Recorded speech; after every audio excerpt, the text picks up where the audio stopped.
Do'stlar, assalomu alaykum. Mana biz yana senegallik do'stimiz Muhammad Ali Kulibali bilan birgamiz. Muhammad Ali, menga shu ko'rgan odam ko'chada shunaqa savollar beryapti. Achitib yubordi kallam. Nexia deydi. O'zing ayt, Nexia nima bo'lgan? Birinchidan senga salom aytaman Xo'jaka, butun O'zbekistonni hammaga salam. Конечно, Nexia bilan Xo'jaka juda ham katta orzuyimiz bor shu mashina bilan. Senegalgacha borib, haydab borib, bitta muammo bor. Yaqinda Senegal bormoqchiman, o'zingiz ham hamma bormoqsan, bitta sayohat qilib. Endi shu paytdan pasportim bilan ozgina muammo bo'lyapti Xo'jaka. Endi shu paytdan bir hafta bo'lib shunday yuribman, o'ngga chapga bilmayman hozir. Parce que deport aytayapti 3 yil u ko'p.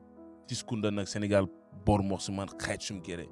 Agar nima yechim bor bo'lsangiz, Xo'jakalar ham agar yordam bo'lsa ham, kimdir qo'li bo'lsa ham chiqsa ham bo'ladi o'zimizdan. Do'stlar, Muhammad Alining pasporti masalasida ozgina muammo bo'lib qolgan, sal e'tiborsizlik qilgan, yoshlik qilgan, tim bo'li dadasi o'tib qolgan buni mart oyida. O'shanda pasport so'rovi o'tib qolgan. Hozir bunga deport urmoqchi ekan. O'shanga kimdirning qo'lidan kelsa, yordam bersa, xursand bo'lardi. Musulmon bola eng kerakligi. Yana ancha-muncha yaqindan bilaman, bir yolg'onchiligi, yo bir yomonligi, yo bir o'g'riligini bilmayman-da to'g'risi. Xohlasalaring mahalla kuyidan so'rab ko'ringlar borib. O'shanga nima deysan, Muhammad Ali, nima bo'lyapti o'zi hozir? Ha, Xo'jaka, endi nima bo'lyapti? Shu paytda Senegal ham bormoqchiman, sekin endi pasportim bilan sal so'roq o'tganda, endi men 3 kunda borib qaytishim kerak, chunki endi ishlarimizdan, endi yarim hayotimizda endi O'zbekistonda to'g'risi, ammo ikkinchi varatanim bo'lib ketdi to'g'risi.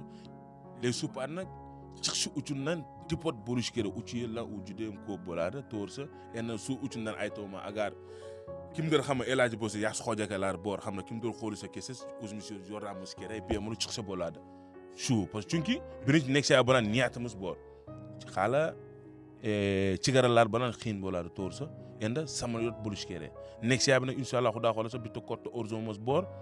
Inshaalloh Xudo xolasa Nexia bi sotib olamizmi, yoki sotamizmi, kimdir hamma qiynalgan oilalar bilan yordam qilamizmi, yoki Afrikagacha boramizmi? O'zbekiston nomidanmi? O'zimizdan bir-birimiz kirish qilamiz, qanaqa nima qilamiz? Niyatlari endi faqat shu baratan. Nexia haqida javobini eshitdilaring-a?